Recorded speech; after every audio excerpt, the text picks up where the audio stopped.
With regard to this animal called the cost of living, we told these people several times, you are in the hole. Don't continue to dig. That is actually been the remedy all the times. Don't dig when you're in the hole. But they don't understand. You saw how our members of parliament fought very hard in parliament against this new tax bill, which eventually became now the tax law and act. Because we're saying that increasing taxes is not the solution to the problem we're having. If you increase the taxes, there's always a tendency to evade. People will evade taxes. People, for example, are not paying. You've increased the tax on fuel. Many people are not driving. You don't have that jam on the street the way you used to have it. People are pulling to come to work. As a matter of fact, the consumption of fuel last month went down by nearly 15%. So the revenue that you want to get by increasing the taxes is not there. Okay? But then we told them, we are here, we've been here before. When we came into government for the first time in 2002, we found a collapsing economy. Economy was very, very poor. The Paris Club, the members of the donor community, had stopped giving Moi the money that they used to give him. So therefore, the collection was very low. We were only collecting 200 billion shillings. The growth rate was actually minus. So it was negative. But then we looked at the status of the economy generally, and we realized where the problem was. First, we looked at the revenue side and the expenditure side. That is very simple economics. Where the money is coming from and how the money is being spent. That's where there's a problem. The revenue boys, the income tax, VAT, customs boys, then procurement officers in the ministries. Those are the boys in town.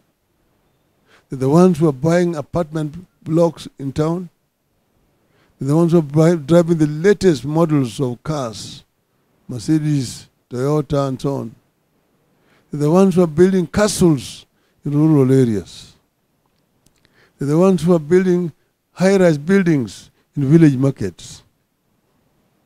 So if you do lifestyle audit, you catch them very easily. And we did lifestyle audit, and we caught so many of them. Some of them we sacked, some of them we took to jail, and hired new people. We came into government in January. Between January and February and June that year, the revenue went up by 100 billion shillings. So we were collecting now 300 billion instead of 200 billion which had been collected the previous year. The following year it went to 500 billion. 750, it reached 1 trillion shillings. Without increasing taxes, just plugging the holes where it was leaking, we increased revenue.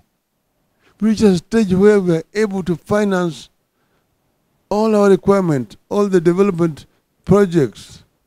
To 95% was being financed from domestic revenue. Only 5% was coming from out of the country. Yeah? Neither. Then on procurement side, we found under the Moi system, there was a procurement rule that said that any procurement above 100,000 shillings in value must be done competitively. You must advertise in at least 3 newspapers. There must be at least 3 bidders. And you procure competitively. You go for the lowest bidder. We found that because in each and every ministry, there was a procurement officer seconded from the treasury who was in charge. We found that each and every procurement officer had 3 companies registered. And there was the kind of collusion. The one in health is supplying education. The one in education is supplying trade and commerce. The one there is supplying agriculture. The one in agriculture is supplying health, and so on and so forth. So if there's a tender, you'll get 3 bids, all of them from actually one person. And the prices were inflated. An item which is supposed to be bought at 100,000 shillings is bought at 5 million shillings. And that's where the government was losing money. The government was leaking. So once we subjected all these procurement officers to lifestyle audit and sacked some of them, because the government was now procuring competitively. The prices became less, so the government was able to get more. And that is how we succeeded. You see that the government of Kibaki succeeded. It succeeded because of what we did. Right now, first the civil service is demoralized. They are bringing people from outside the civil service, being made permanent secretaries.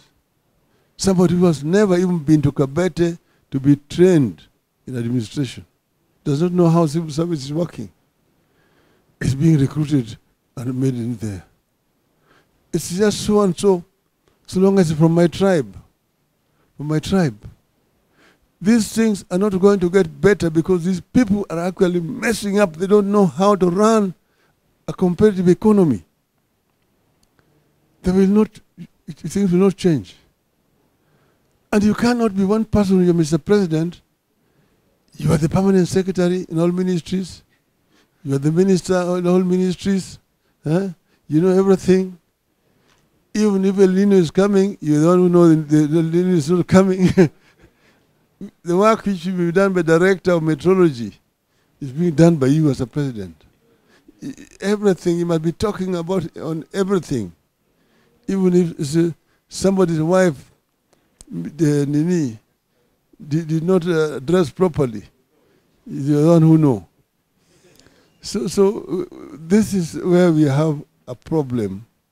And so these people, they don't know that they don't know.